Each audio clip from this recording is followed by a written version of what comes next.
ചെൽസിയുടെ junior കളിക്കാരനായിരുന്നു, school boy ആയിട്ട് അവിടെ സൈൻ ചെയ്തതാണ്. അവര് പക്ഷെ അവിടെ നിർത്തിയില്ല. അവിടുന്ന് വെസ്റ്റ് ഹാമിൽ പോയി കുറെ കാലം നന്നായി കളിച്ചിട്ടാണ് ആഴ്സണലിലേക്ക് 2 സീസൺ മുമ്പ് വരുന്നത്. റൈസ് ഇപ്പൊ ആഴ്സണലിനും ഇംഗ്ലണ്ടിനും രണ്ടുപേർക്കും പ്രധാനപ്പെട്ട ഒരു കളിക്കാരൻ എന്ന് വെച്ചാൽ വളരെ നല്ലൊരു ഡിഫൻസീവ് മിഡ്ഫീൽഡറാണ്. പിന്നെ ഈ സെറ്റ് പീസ് ഇത് വരുമ്പോ കോർണർ ആയാലും ഫ്രീ കിക്ക് ആയാലും ആ ഒരു കഴിവുണ്ട്.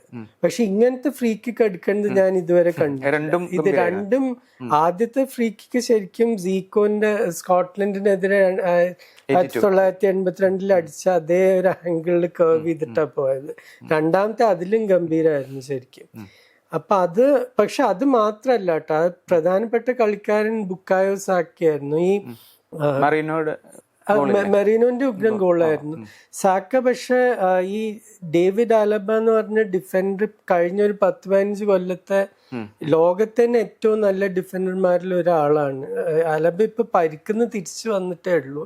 പക്ഷെ എന്നാലും സാക്കയുടെ എതിരെ എന്താ ചെയ്യേണ്ടതെന്ന് ഒരു ഐഡിയ ഇല്ല. സാക്ക ഇങ്ങോട്ട് വരുമ്പോ അലബ അങ്ങടാ പോണത്.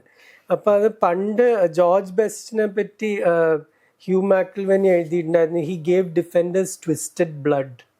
അതുപോലെയായിരുന്നു ശരിക്കും. സാക്ക എങ്ങടാ പോണെന്ന് ഇവർക്ക് ഒരു ഐഡിയ ഇല്ല റിയലിന്റെ ഡിഫൻഡേഴ്സിന്. അപ്പൊ അത് കാരണം ഞാൻ നേരത്തെ പറഞ്ഞ പോലെ ശരിക്കും അർഹിച്ച ഒരു ജയമാണ്. അല്ലാതെ പലപ്പോഴും ഇപ്പൊ 3 ഗോളൊക്കെ കൗണ്ടർ അറ്റാക്കിലൊക്കെ അടിച്ചിട്ട് ടീമുകൾ ജയിക്കാറുണ്ട്. ഇത് അങ്ങനെയൊന്നും അല്ല ശരിക്കും.